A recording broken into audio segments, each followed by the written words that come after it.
விலங்குகள் தாக்குதலாலே கலங்கிய கிராம மக்கள் நாட்டையாளும் போஜராஜனிடம் முறையிட்டு நின்றார்கள். கலங்கிய மக்களின் கவலையை தீர்க்க மன்னன் புறப்பட்டான். மன்னனுடன் அவன் மந்திரியும் படை வீரரும் புறப்பட்டனர்.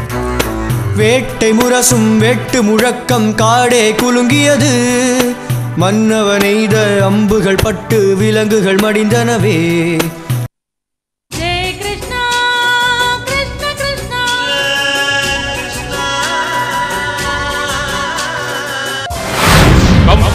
உன் தங்கையான இவளுடைய 8வது குழந்தை உன்னை கொல்லப் போகிறது.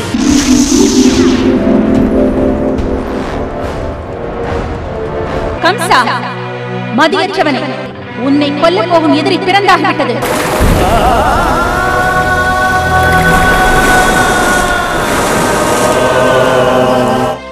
கண்ணனை கொல்ல யாரும் இல்லையா? நான் இருக்கிறேன். அந்த கண்ணனை கொல்ல காத்திருக்கிறேன். அரசே, ஆணையிடுங்கள்.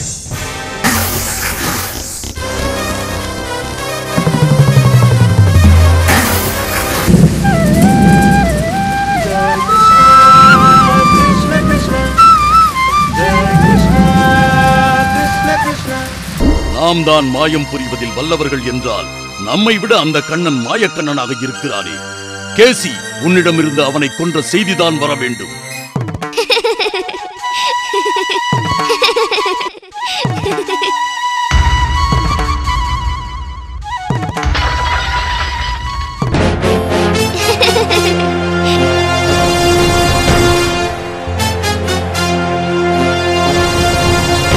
வசுதேவரையும் தேவகியையும் சித்திரவதை செய்யுங்கள்.